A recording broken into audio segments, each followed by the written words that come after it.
Are you stuck in the same old routine at work? Do you find yourself hitting a creative wall, unable to see beyond your current perspective? It's time to break free and unlock the power of fresh perspectives.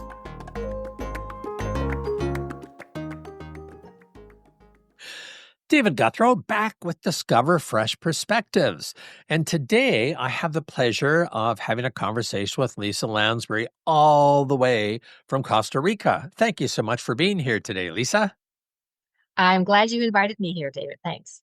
So, Lisa, one of the things that I like to do is have a conversation with people about something that they're passionate about. And I have a rough sense of what you do, and we'll let you talk about that in just a couple of moments. But when you said one of your latest things is focusing on menopause, and your eyes just lit up, so I said, "Okay, let's go for that." So before we dive into that, Lisa, maybe you could just tell our listeners a little bit about your background, what you do, what you've done in the past, where you're from, all that kind of stuff. Sort of the almost a half an elevator pitch, just so we have a context for listening to you about menopause. Sure. And I am coming to you from Costa Rica, but I'm actually from Northern Ontario in Canada, so not too far away from most folks. I have been in the health and wellness industry for 35 years now, and it's been my entire focus for most of my life.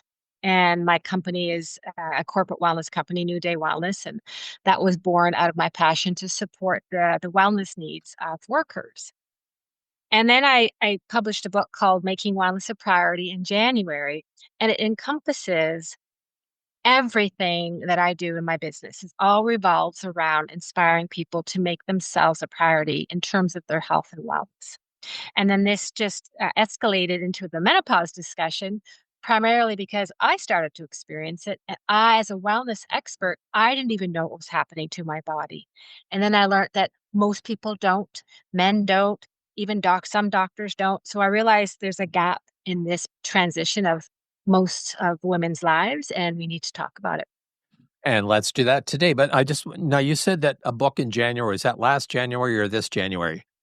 It's a year ago in January. Okay, we have to make sure you put that into the program notes. Okay. Okay. So let's start with menopause. So being a guy, I'm going to have to come at this from a position of curiosity because I really have no firsthand experience or opinions on it. But what exactly is menopause? And I appreciate your curiosity, and I honor that you want to learn more. And this is very common. This is very normal for most folks. So menopause is basically a transition in a woman's life that is normal and natural, and it happens to every woman on this planet. Just like uh, we go through puberty, our body changes, hormones changes. We learn about it in school. We learn about it at the dinner table sometimes with our parents. We talk about it. And then women go through childbearing years. And there's books on childbearing. There's books on what to expect when you're expecting is my favorite book. So we're given all of this education and support. And then after childbearing years, the voice just stops talking. We stop talking. It's almost like, oh, we were afraid to talk about that third stage or third transition of a woman's life. And there's a lot of stigma around it, and there's lack of resources, lack of energy, education that I've experienced until now. Until recently, we're starting to talk about it. We're starting to learn. So menopause is basically the transition as a woman ages, and what happens is, as women make into after the childbearing years, their estrogen drops off the map. So estrogen is responsible for every cell in the woman's body. When it's gone, you can imagine the disruption that happens to our brains and our bodies. But nobody knows about this in the past. So our mothers weren't talking about it. Our doctors weren't preparing us for it. Our teachers weren't talking about it in school. So here I am today learning so much about my own body and the disservice that I would have if I wasn't sharing what I've learned with others. And that's great. So that's a really good start, Lisa. And I believe you had mentioned that you're a certified menopause coach. Never heard of that before. What is that? How do you get certified in that? And how does that help you sort of deliver your message to the world? For sure. I've been a certified lifestyle and wellness coach for many years. So being certified in any kind of discipline gives you that trust factor. there's a background in our education and the support of other associations. So being a certified menopause coach is an addition, an extension, or a complement to what I already do.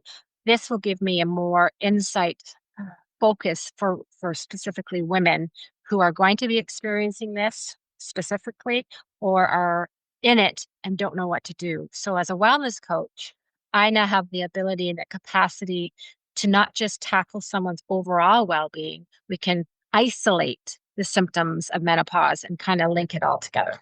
Okay. And how does one get certified in that? There's many opportunities. So you can go through several different organizations. There's universities, there's coaching Oh, organizations. So you kind of can filter through what works best for you and who you want that certification to come from.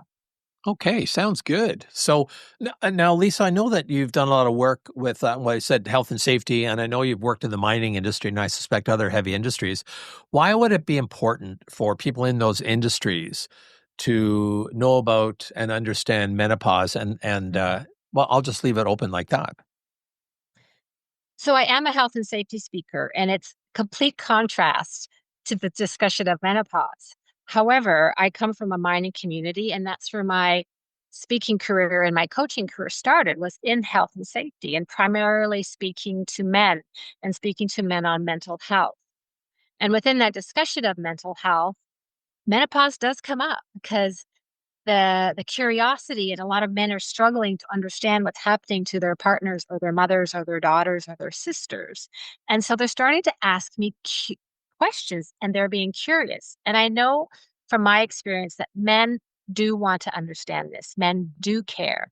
And I think there's the stigma around the men thinking they don't care and they're just being insensitive. And I think that insensitivity comes from just lack of knowledge. Because as soon as I can explain the biology and the why this is happening, the light goes on. Men are like, oh, I get it. And then they can have more empathetic conversations with the women in their lives. Okay. So let's look at that for a sec. So when did you first realize, it's probably a bad question because it indicates my ignorance of the biology, but when did menopause first hit you? And when was that public? Like, I'm thinking about the whole experience. It's almost like this, again, probably a bad metaphor, but coming out. It's like you don't usually wear something on your cap that says, "Hey, I now have menopause." What Mhm. do you recall one of your first experiences with that? Absolutely. And the challenge with menopause is there's a transition, the earlier transition called perimenopause.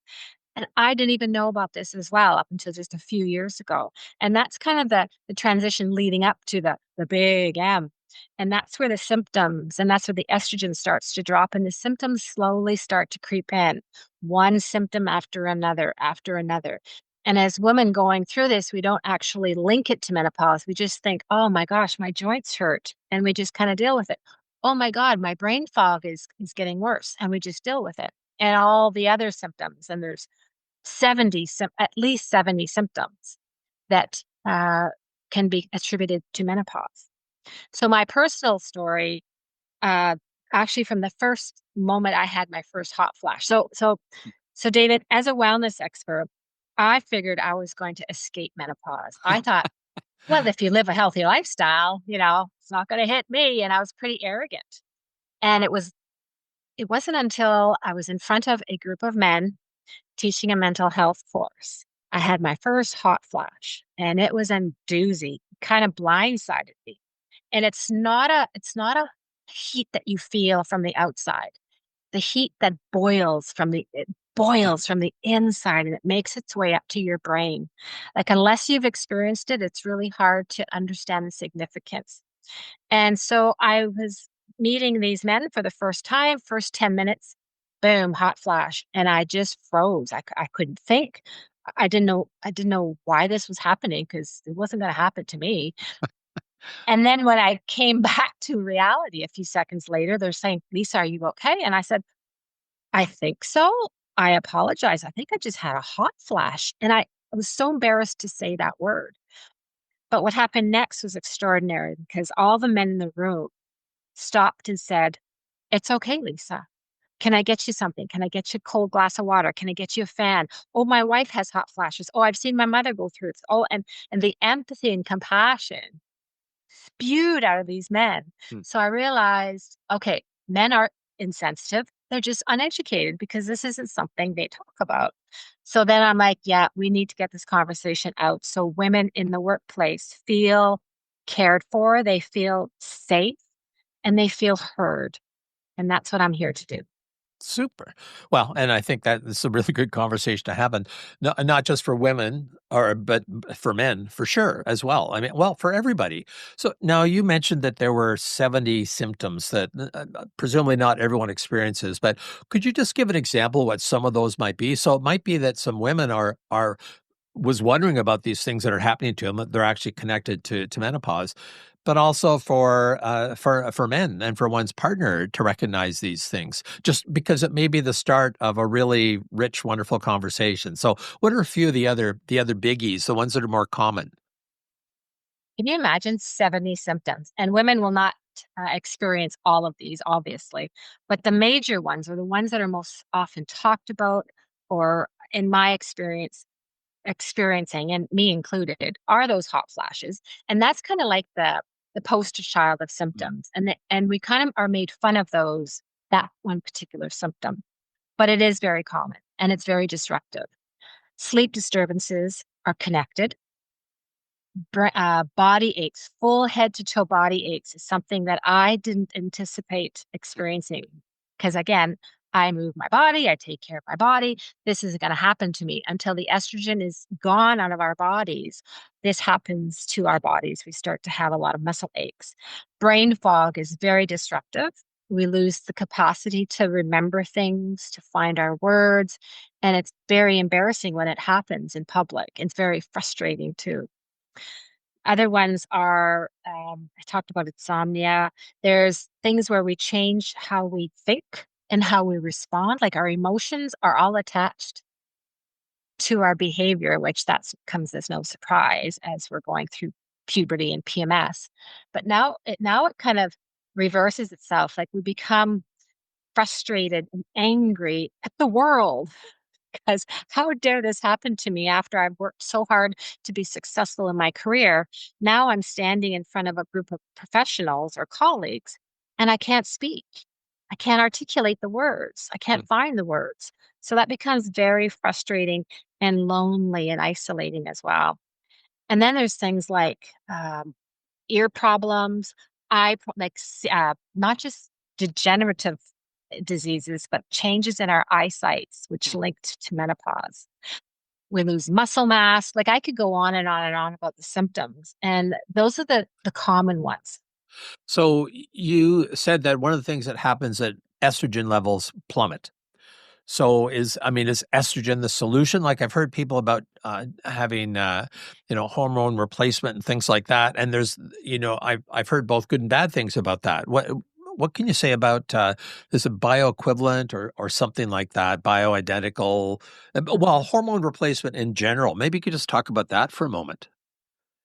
That's a great discussion because, David, in the past, hormone replacement therapy was considered to be a dangerous alternative. The Women's Health Initiative came out over 20 years ago with some science linking breast cancer to hormone replacement therapy, to the demise of women around the globe. It has since been revealed that this particular study was not accurate at all, and there's many studies since proving that this was not accurate. So if you want to do your reading, you want to do your research, look into that because it's extraordinary.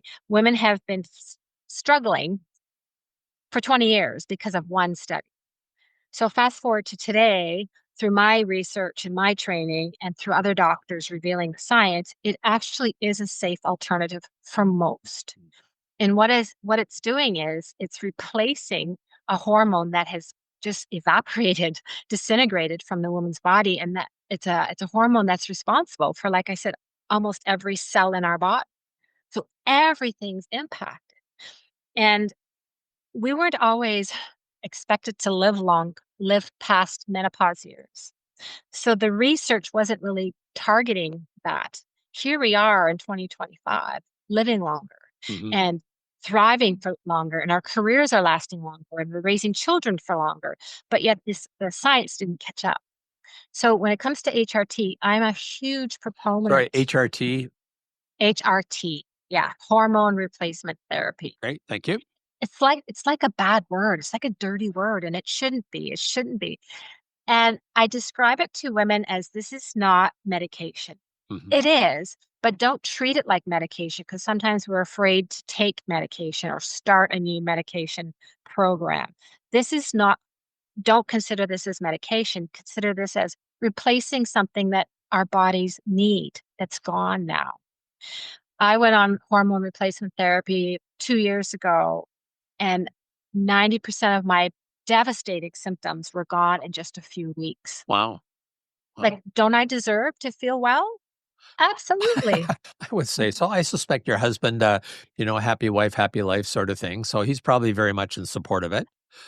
And you know what, David, I just want to add that on the height of my symptoms, when I did not understand what was going on, it was my husband, God bless him, who suggested I go see a doctor. And I think you need to talk about this. And I didn't punch him in the face and I didn't get angry because I'm like, I think you're right. I think you're right. I think I have to allow myself to be vulnerable and realize this is out of my control and I deserve to feel better. And that's when the process of feeling better started for me. So what was he noticing? I'm asking this for very specific reasons because when I told my wife I was going to be having a conversation with you about menopause, it was kind of like, sure, you talk to her about menopause, you never talk to me about menopause. So Yeah. so what did he notice, and how do you enter into what in the past has been sort of a verboten conversation? We just don't talk about Mhm. these things. So what did he notice, and how what's advice you'd give to men on what they might notice, and then how to enter into that conversation from a caring position, not from a judgmental position? Absolutely. Great question. I can imagine it must be scary to want to bring this up to your partner without getting slapped in the face. And like I said, God bless my husband. He was brave enough to say or suggest, I know you and I know what you're normally like. You are not acting like yourself. Are you okay? Is is everything okay? Is there anything I can do to help? So he came from it of like, are you why are you so cranky? Why are you so miserable? He wasn't coming at it at that angle. He was coming at it as more curious and caring. How can I help or what can I do to help? Unfortunately for him, there's nothing he can do to help. Because so I would say, there's nothing you can do. But supporting me and not judging me and working to empathize and validating what I'm going through makes a world of difference. And So so uh, so what I appreciate about that is that it's not about, hey, let's talk about menopause. It's let's talk about the symptoms that are having an impact on a relationship. And because I have no credibility to talk to my wife or anybody about menopause, what do I know? But I do know when I see behavioral changes and things like that that are having an impact. And that sounds like, a much better way to come at it than bang on, let's talk about menopause. that's right. And when you come at it with that compassion, saying, I care about you and I'm noticing a change, what can I do or what can we do together to take this to the next level? You don't get as much pushback as opposed to like, why are you so crazy? Why are you so miserable? Hmm. And all of these other things that would normally get you into trouble. And my husband's an engineer, so he's very science based. And when I was able to give him the science and the biology around this transition, he's like, "Oh, I get it. I get it. This must be really hard on you." And then that process of empathy started to thrive. Very cool. And I understand that maybe there's a little more openness to those, excuse me, those conversations in Costa Rica than in a lot of places in North America. And David, it's true. I got my first hormone replacement therapy medication here in Costa Rica. It was a lot shorter discussion. For some reason, it wasn't as difficult to get the blood tests that I needed to confirm my baseline. It wasn't hard to have a conversation with the doctor who said, I identify that you are in menopause, and I know that there are some medications for you to Mhm. to try. And it started up here, and I thought, or down here. And so I realized that this is something I'm willing to investigate. And it was the best decision I could have made. So this may be getting too mechanical about it, but I presume you don't just go to the local pharmacy and say, "I like some hormone replacement treatment." Like, what's the process for going through that? In case anyone is interested in doing that for themselves. So this is the frustrating part is some healthcare practitioners haven't caught up with the science. They've women's health and women's health research is lagging behind significantly. And a lot of people don't understand that the lack of estrogen actually impacts the women's cardiac health. It actually increases the risk of Alzheimer's disease, which are the two highest causes of death in women. Interesting. So if more women and more doctors understood the correlation between lack of estrogen and increased cardiac decline and brain decline, wow, we would have a lot of healthier older women walking around.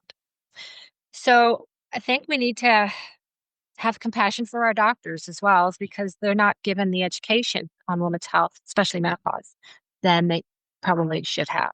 So if you can get to the right healthcare practitioner, or maybe a menopause doctor or a naturopath or a gynecologist, advocate. We have, as women, have to advocate for our health.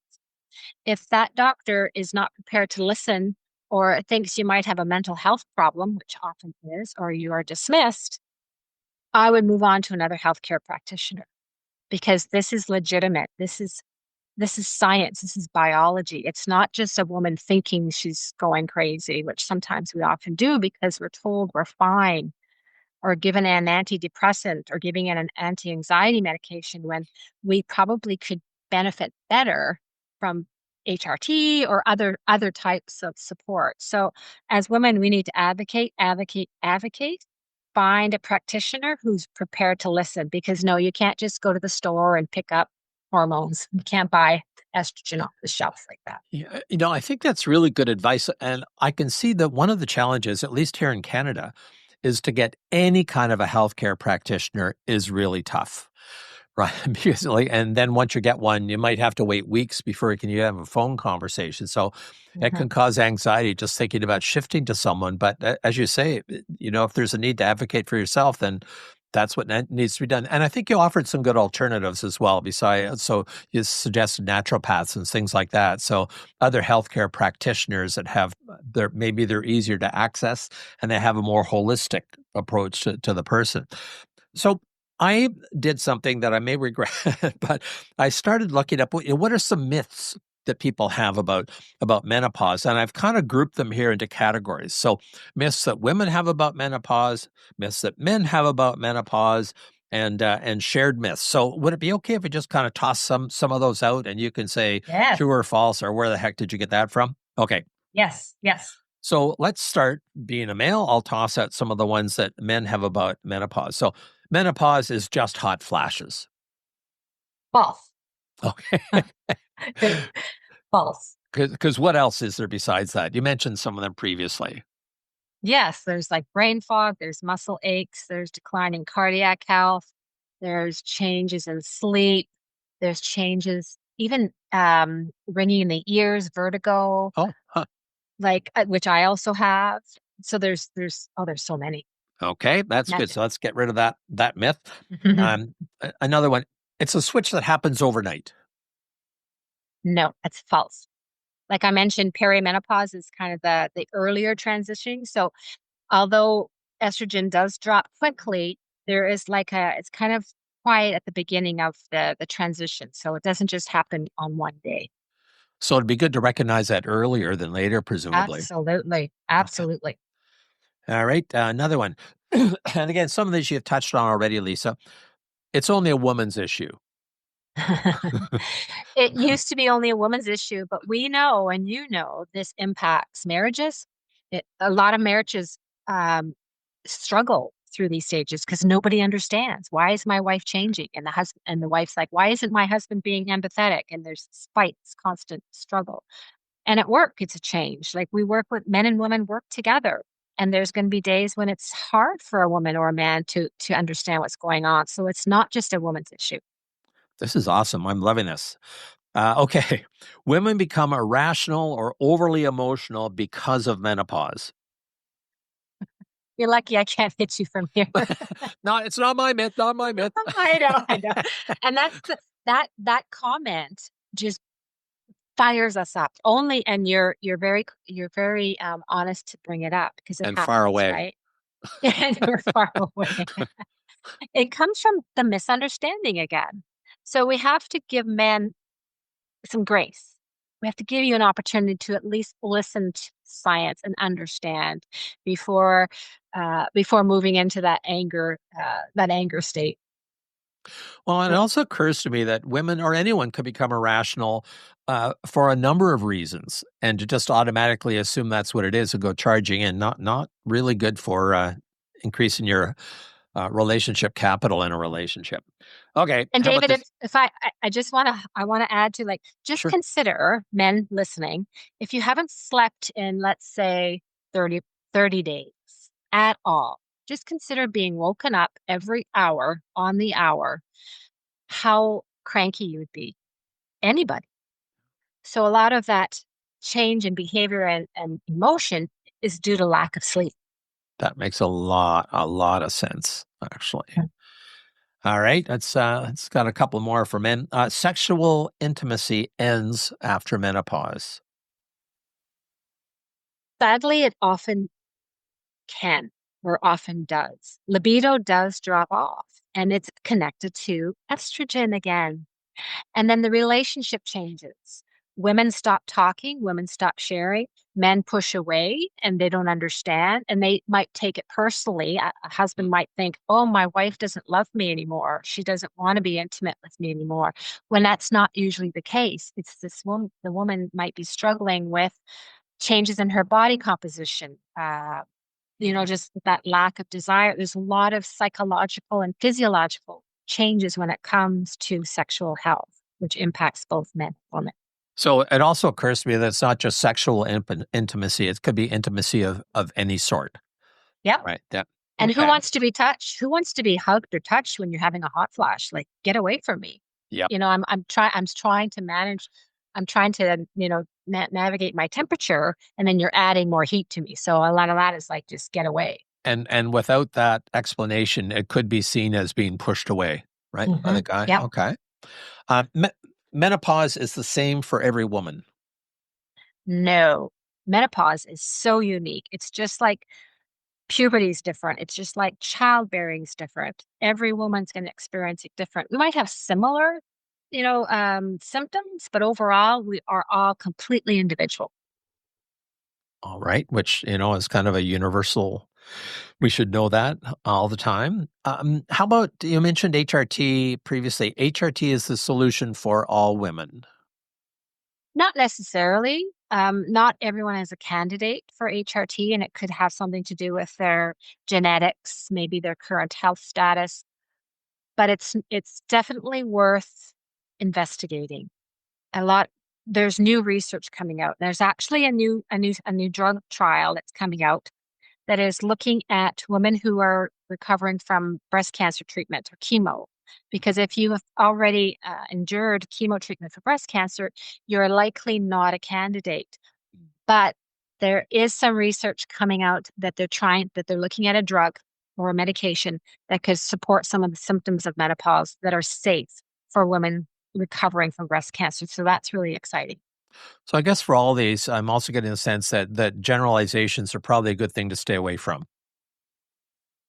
Yes, I would definitely advocate for yourself, because we're all individual, right? We all have our own health story, and we need to just keep reaching, keep searching for that method of medication or lifestyle change that works for you. So that was great. That were a bunch of myths that men have about menopause that I was able to collect. Here's some myths that women have about menopause. And I'm not saying this is what they do have. This is some of the things that I heard. So, again, I'm far away. I'm distant. This is what I have heard. So one of them is that menopause, and this comes from people that are either haven't experienced menopause or in the midst of menopause and are past menopause or postmenopausal. So different stages here. So menopause means the end of femininity and attractiveness. So this is heartbreaking, and this is where the stigma comes in. So previously in the past, society has linked menopause to aging. And women hate to be aging. We hate to age or hate to be considered getting old. It's it's such a crucial time in our lives, and it should not be linked to menopause. Menopause should not be linked to aging because that's why we're not talking about it. That's why we're afraid to admit, "Oh, I'm in menopause."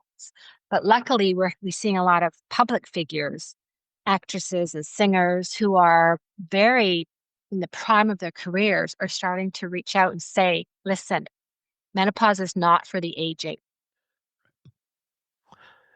We do see a lot more of that these days, people being willing to talk about those sorts of things. Okay, how about this one? Symptoms like hot flashes will last forever, right? These are obviously people that are not yet postmenopausal. Sure. And you know what? Women in their 80s, there are women in their 80s still getting hot flashes. Wow. Like it, Huh. but often it's linked to they have not replace the estrogen in their bodies because they have never been cared for with the lens of menopause support or estrogen replacement. So it can last forever, but it doesn't have to. So again, women at any age, I don't care if you're 35 or 85, if you are still not feeling as good as you should, advocate and look at that estrogen. Okay, so here's another one. This is great, and I'm assuming it's great. Obviously, this is my perspective on these, but things that I've heard, some myths that people may hold. Weight gain is inevitable. It's often part of this journey, which is frustrating again for women. So when we start to lose estrogen, we lose the ability to burn visceral fat, which is found internally, and it ends up collecting around our stomach, which is the worst place that women want to hold fat. And I've personally experienced it, and it does happen. And so, because of that, we do have to change the way we eat. We do have to change the way we exercise. We do have to change the way we look at Mm-hmm. ourselves and love our bodies. Our bodies go through a lot in our lives, and we have to honor that. How many things that we've been through. So yeah, changes in diet and exercise will help, but it happens. I'm also assuming now. I was just thinking about what are the signs that you see that you should have a conversation with your partner that maybe they might want to see someone about it, some of those changes. I can just imagine what would happen if I entered into a conversation about menopause with my wife by saying, "You seem to have put on a little bit of weight lately." Right? I can see that one going downhill very quick. I'd have to move to. Not well. I'd be moving to Costa Rica with that one. Yes, yes. Okay. Libido will disappear completely is a myth, or maybe a myth. I don't know. Statistically, well, like every woman's different, but I can say from what I know and what I've read and what I've experienced that it doesn't have to be. And as a menopause coach, that's one of the things that I spend a lot of time on with my clients is talking about the possibilities of regaining that back and what's required. So if you want it back, if you want that intimacy back, especially if you have a partner, and if it's important to you, and it should be because we all need some form of love for ourselves and love for each other, then there are possibilities, there are things that we haven't our control. And a lot of it has to do with physiological and psychological focus. So most of these things are things that if we're aware of them, we can choose to mitigate the negative impacts from in many cases if we see it. Absolutely. Absolutely. Okay, the last one here, and again, I think when people start having questions about these, like my daughter's 24. I doubt that she's thinking about these things right now, but she may hold some myths about it. Like for example, and this didn't come from her, but it starts at 50 for everyone. It certainly doesn't. So we talk about perimenopause, and that can start as early as 35. Okay. And so for women, it's helpful to look at your mother and how your mother experienced menopause. If she had surgery that might have removed some of her her ovaries and that sort of thing, like a hysterectomy, it might not be as valuable. But we need to start talking to the women, the mothers in our lives, our biological mothers, if we still have access to them, and ask them, because that often will be you will follow a similar path. So if you do have a daughter, I have a 24-year-old daughter as well.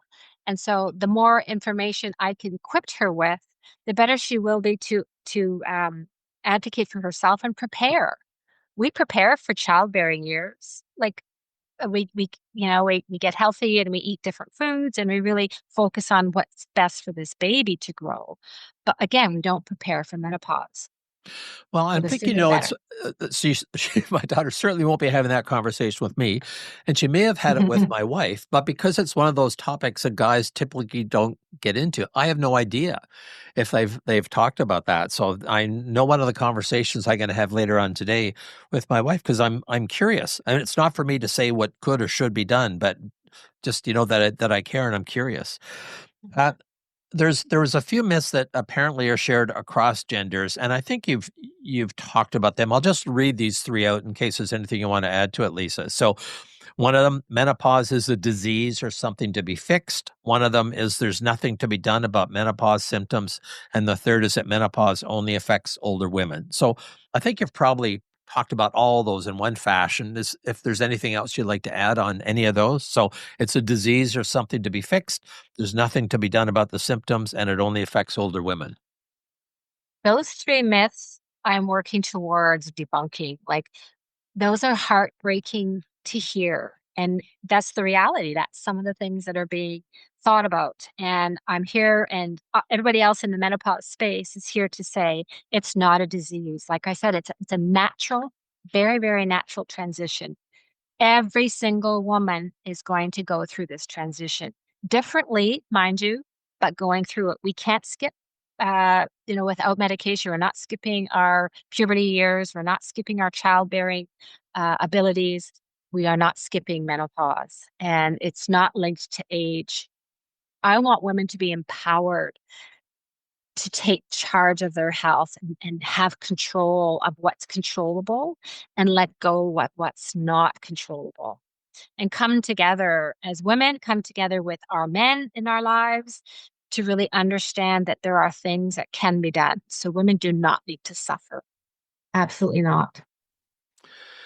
So, Lisa, when I do these podcasts, I sort of measure for myself success if I have an enjoyable conversation, if my guest does, if I learn something about the topic and about the guest and about myself. And, all of those have been met today. So I would like to thank you so much. So I've learned so much. I know about some more conversations that I want to have.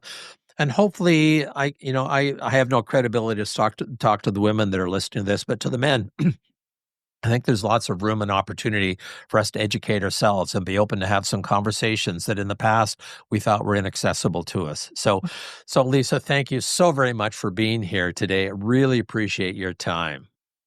And I appreciate your curiosity, and thank you for this time. So this is David Gouthro. Discover fresh perspectives. Come on back next week and let's discover some more. Subscribe now, because on Fresh Perspectives, every episode is an opportunity to explore new horizons and redefine what's achievable.